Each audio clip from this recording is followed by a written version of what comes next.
네, 안녕하세요. 여러분의 10분 권리 찾기를 도와드릴 노무사 이메인입니다. 오늘은 마지막 차시 7차시에서 그 산업재해와 관련된 부분에 대해서 설명을 드릴게요. 우리 요양보호사 선생님들도 이제 제가 상담을 하다 보면 이렇게 산업재해로 인해서 어떻게 대처해야 되는지 이런 거를 많이 물어보시더라고요. 그래서 오늘 강의를 보시는 여러분들께서도 이 산업재해와 관련된 부분에 대해서 잘 알아두시면 좋을 것 같습니다. 먼저 산업재해가 뭐냐라고 설명을 드릴게요. 산업재해는 말 그대로 여러분이 일하시다가 다치거나 아니면은 뭐 아프게 되는 이런 모든 상황을 산업재해라고 합니다. 그래서 우리가 산업재해가 발생했을 때는 산재보험을 통해서 보상을 받으실 수 있습니다. 이 사업주가 이제 여러분을 대신해서 납부하는 산재보험을 통해서 여러분이 아픈 것에 대한 치료 등의 지원을 받게 되는 것인데요. 산재보험에 따라서 산재 신청을 할 수 있는 그 산업재해는 근로자가 근무 중 발생한 사고나 질병으로 4일 이상의 요양이 필요한 경우 이때 산재 신청을 할 수 있는 겁니다. 만약에 여러분이 일하다가 뭐 그러시면 안 되겠지만 좀 경미한 사유로 다치게 돼서 이제 4일까지는 아니더라도 뭐 하루 이틀, 3일 정도만 치료를 받아도 되는 경우가 발생하잖아요. 이런 경우는 산재보험이 아닌 센터를 통해서 그 보상을 받으시는 겁니다. 산재보험으로 커버가 되는 것은 4일 이상의 요양이 필요한 경우다라고 말씀을 드릴 수 있을 것 같아요. 그러면 어떤 종류가 산재보험으로 커버가 되는지 설명을 드릴게요. 이 박스 안에 4가지 사례인데요. 가장 쉽게 발생하고 흔하게 발생할 수 있는 것이 출퇴근 중에 발생한 사고입니다. 여러분이 어르신 댁으로 출근하거나 아니면 데이케어 센터나 요양원으로 출근하는 길에 교통사고가 났다. 자전거에 받쳤다. 아니면은 이제 보도블럭이 이제 뭐 조금 이제 삐뚤삐뚤 해가지고 발에 걸려서 넘어져가지고 뭐 무릎이 까지거나 깨지거나 이런 경우가 발생할 수 있잖아요.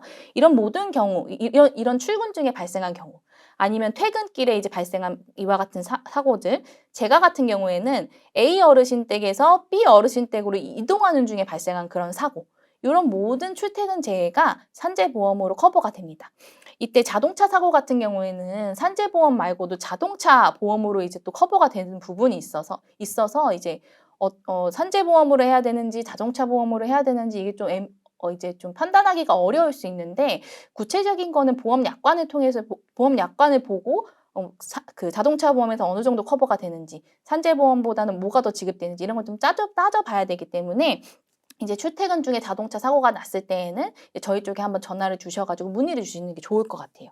그래서 어쨌든 출퇴근 중에 발생한 사고가 산업재해가 된다. 될 수 있다. 그 부분을 말씀을 드리고 일하다가 사고나 부상을 당한 경우 이제 저희 상담이 들어오는 그런 사례를 보면 어르신을 부축해서 운동을 하다가 요양보호사 선생님이 이제 삐끗하거나 아니면은 이제 어르신 댁에서 물건을 옮기다가 이제 뭐 넘어지시거나 이런 경우가 있을 수 있고 아니면은 요양원에서 근무하시는 경우면 계단에서 넘어지시거나 뭐 이런 경우가 있을 수 있을 것 같아요. 이런 업무상 사고가 발생했을 경우 산재 신청이 가능하고 일하다가 감염된 경우, 감염병에 걸린 경우, 어르신이 어떤 이제 감염성 질환을 앓고 있는데 이게 요양보호사 선생님들한테 전이가 되는, 그러니까 감염이 되는 경우가 있잖아요.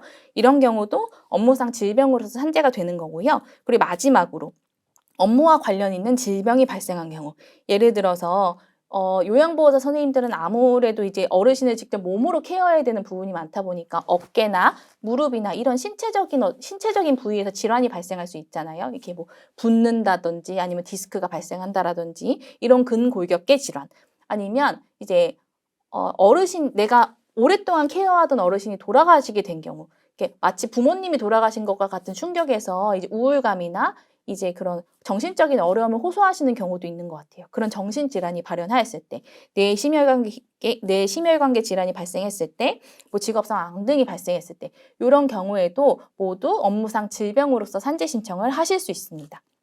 자, 구체적으로 이제 산업안전보건공단에서 요양보호사 선생님들한테 발생한 주요 산업재해 사례를 가져와 봤습니다. 각각 하나씩 살펴보시고 아, 내가 이런 상황에 맞닥뜨렸을 때 이게 산재가 될 수 있구나. 이게 내가 혼자서 내가 가지고 있는 어떤 보험이나 치료비를 해결하지 않아도 그 산재보험을 통해서 보상을 받을 수 있구나. 이렇게 좀 인식을 하셨으면 좋겠습니다.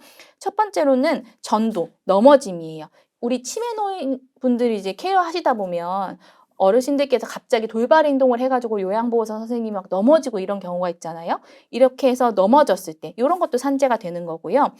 그리고 이제 어르신들을 휠체어에 태워서 이동하시다가 이제 휠체어가 이제 잘 이제 안 움직이셔가지고 이제 그 휠체어 손잡이랑 손이 화장실 문틈에 끼어서 이제 다치시거나 이런 경우도 있으셨던 것 같고, 그리고 환자를 휠체어에서 침상으로 옮기던 중에 이제 쓰러지시면서 이제 침대에 부딪히는 이런 충돌 사례도 이제 빈번하게 발생한다고 하고요.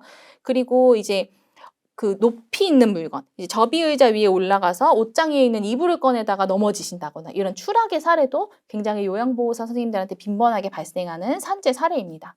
그리고 화상을 입으시는 경우도 있어요. 그러니까 제가 요양보호사 선생님들 같은 경우에는 어르신 댁에 가셔서 어르신이 드실 식사 준비를 해드리는 경우가 있잖아요. 그때 이제 아무래도 불을 쓰니까 이제 화상을 입게 되는 경우도 있으신데 이것도 산재가 돼요. 특히나 화상 같은 경우는 심하면 여러 번 치료를 받아야 되잖아요. 그렇기 때문에 화상이 좀 심하다 싶으면 산재로 처리를 하시는 것이 상당히 이득이 될 수 있습니다. 그리고 근골격계 질환, 앞서 설명드린 것처럼 이제 무릎이나 목이나 이런 이제 근골격계에 각종 이제 여러 가지 질환이 발생하는 것을 의미하는데, 요 사례에서는 편마비 어르신을 침대 위로 올려주려다가 이제 허리를 삐끗해서 허리가 좀 많이 아프신 요런 상황도 이제 산업재해가 되는 거고요. 그리고 이제 제가 감염과 관련된 사례는, 여기는 이제 몸에 감염된 환자를 장기간 간병하다 전염됐다 이렇게 들었는데 결핵일 수도 있고 오미 옮았다는 경우도 제가 들었던 것 같아요. 그런 사례들이 모두 산업재해에 해당되는 것입니다. 그리고 직무 스트레스. 우리가 이제 어르신과 보호자 사이에서 스트레스를 받기도 하지만 이제 시설 같은 경우에는 아무래도 여러 다른 요양보호사 선생님 위에 사회복지사 센터장들과 이렇게 함께 맞물려서 일하다 보니 인간관계 속에서 여러 가지 스트레스를 받으실 수도 있잖아요. 그게 심화돼서 나에게 정신질환으로 발현이 되면 그것 또한 산업재해가 될 수 있습니다. 자, 그럼 산재를 입게 되면 구체적으로 어떤 식의 보상을 받게 되는지, 어떤 식의 보상이 이루어지는 것을 기대할 수 있는지 설명을 드릴게요. 우선은 요양급여, 치료비입니다. 여러분이 아파서 진료를 받게 되면 기본적으로 병원비가 발생을 하잖아요. 그 병원비에 대해서 보전하는 부분이 요양급여입니다.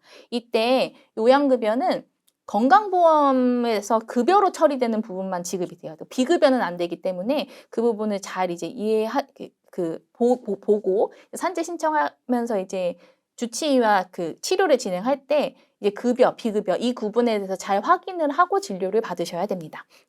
두 번째는 휴업급여입니다. 단어가 좀 어렵기는 한데 임금이라고 생각을 하시면 돼요. 여러분이 아파서 일을 못하게 되면 치료를 받느라 발생하는 치료비도 있지만 그 기간 일을 못해서 임금 손실도 발생하는 거잖아요. 산재보험에서는 근로자가 산재로 일하지 못한 기간 동안 임금 손실에 따른 생계 악화를 막기 위해서 휴업급여를 임금과 같은 어떤 명목으로 지급을 하게 됩니다. 근데 이게 휴업급여가 임금 전액을 다 보전해 주는 거는 아니고 임금의 한 70% 정도는 지급이 되는 거예요. 그래서 그 정도 수준으로 휴업급여가 지급이 될 수 있다라는 겁니다. 그리고 이제 휴업급여도 이제 상한액, 하한액이 있는데 이게 2024년 기준 8시간 근로자 기준 1일 최저 보상액은 78,880원이에요. 그러니까 요양보호사 선생님들은 특히나 제가는 시설이나 데이케어는 상관없겠고 제가 같은 경우에는 3시간, 4시간 이런 식으로 근무를 하잖아요. 그러니까 이런 근무 시간이 짧을 때는 이 8시간 기준 최저 하한액에서 비례해서 그만큼 이제 그 하한액이 다시 결정된다. 그렇게 생각을 하시면 됩니다. 그리고 이제 치료비와 임금에 해당하는 휴업급여 이외에 장애급여나 유족급여라는 이제 수당 급여도 있습니다. 장애급여는 뭐냐면 여러분이 산재로 그냥 이제 한 번에 훌훌 털고 일어날 수 있을 정도로만 아프시면 제일 좋겠지만 이게 다친 정도가 심하시면 몸에 장애가 남을 수 있잖아요. 이렇게 몸에 장애가 남았을 경우에는 그 재해근로자의 그 장애 정도에 따라서 근로복지공단이 등급을 매기고 그 등급에 따라서 장애급여라는 것을 지급을 하게 됩니다. 그리고 사망하시는 경우가 발생하실 수 있어요. 그 요양보호사 선생님이 일하다가 이게 돌아가시게 되는 경우에는 남아있는 유족에 대해서도 그 유족 급여, 일시금 또는 연금으로 지급이 될 수 있습니다.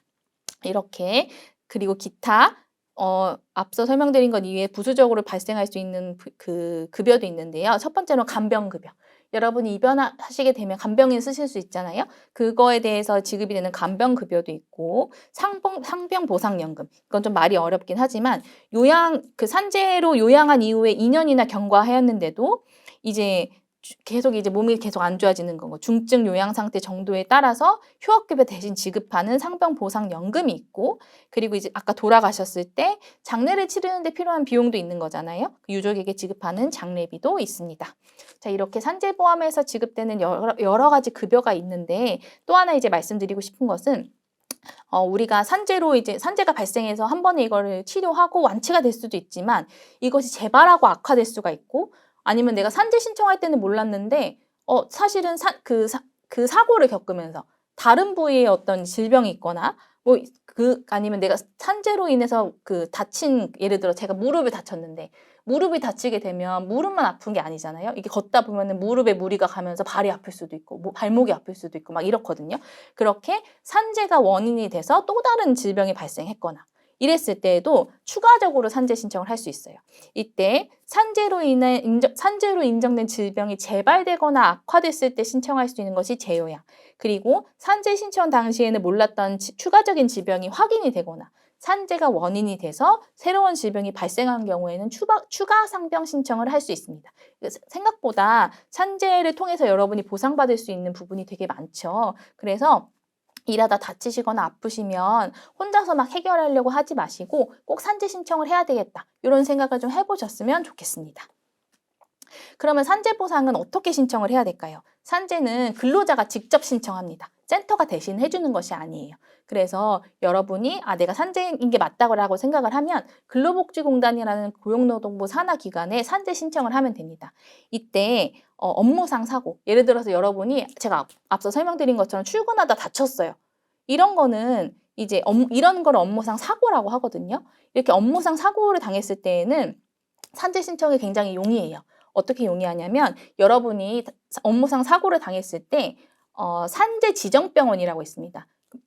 그 산재 신청을 대신해 줄 수 있는 병원이다라고 생각하시면 되겠는데, 이 산재 지정병원에 가서 치료를 받으시게 되면 그 병원에서 업무상 사고는 산재 신청을 대신해 줘요. 그래서 이렇게 업무상 사고가 났을 때에는 산재 지정병원에 가시고 산재 지정병원의 산재 담당자에게 산재 신청을 해주세요라고 요청을 하시면 되는 겁니다. 좀 간소하죠? 근데 이제 이렇게, 왜냐하면 업무상 사고는 너무 명확하거든요. 그러니까 부러지고 깨지고 이렇게 되게 단순한 사고이기 때문에 산재 신청 승인 자체가 되게 어렵지는 않아서 이렇게 병원을 통해서 산재 신청을 하는 것이 편할 수 있습니다. 근데 다만 업무상 질병 같은 경우에는 요양보호사 선생님이 평소 어떻게 하다가 질병이 발생됐는지 이거 좀 자세하게 설명을 해야 돼서 병원을 통해서 산재 신청하는 거는 추천드리지 않고요. 업무상 질병이 발생했을 때에는 보통 이제 법률 대리인의 조력을 받아서 해결하는 경우가 좀 일반적인데, 아무래도 선임의 비용이 들고 이런 부분이 있을 수 있으니 업무상 질병이 발생을 하면 저희 센터에 먼저 연락을 하셔서 상의를 좀 하시는 게 좋을 것 같아요.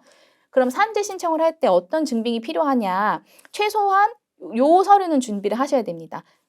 이제 최초 요양급여 신청서, 근로복지공단에 제출하는 신청서, 병원의 소견서. 근데 이제 산재 소견서가 필요한데 일부 의사 선생님의 경우에는 이 소견서 자체를 잘 안 써주려는 경우도 있거든요. 그럴 경우에는 애쓰지 마시고 진단서나 의무기록지를 발급받으셔서 제출하는 것도 가능합니다. 그리고 건강보험공단에서 발급을 받으셔야 되는 서류도 있습니다. 최대 10년치 요양급여 내역서가 필요하고요. 건강보험 자격증 확인서가 필요합니다. 그리고 마지막으로 근로복지공단에서 고용보험 자격이력 내역서, 요것도 발급하셔서 제출을 하셔야 돼요. 이 화면을 잘 캡처를 해놓으시고 산재가 발생했을 때 이런 서류가 필요하구나, 이렇게 체크리스트처럼 잘 가지고 계셨으면 좋겠습니다.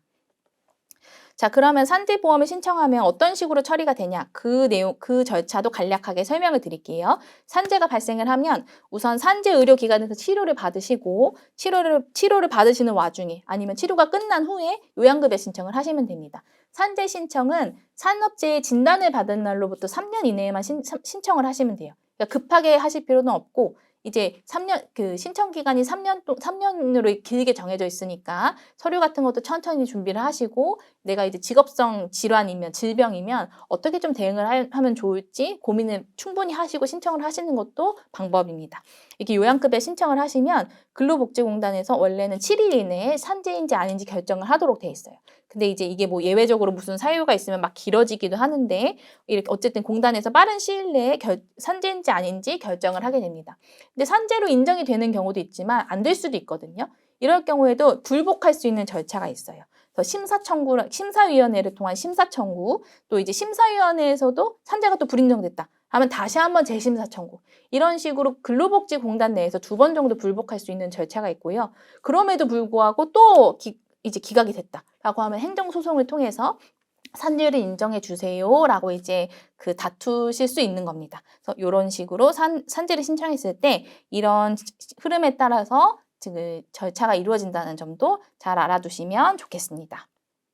네, 이번 7차 시 산업재해에 대해서 살펴보았습니다. 일하다가 아프시거나 다치시면 안 되는데 만약에 그런 상황이 발생하셨다면 이번 강의 내용을 잘 기억해 주셨다가 대처를 현명하게 하시기 바랍니다. 자, 그러면 산업재해와 관련해서 궁금한 사항이 있거나 그 이외에 요양보호사 선생님들의 지원, 권익 지원을 위해 필요한 부분이 있으시다고 하면 장기요양요원, 그 고충종합상담 등등 콜로 전화 주시기 바랍니다. 감사합니다.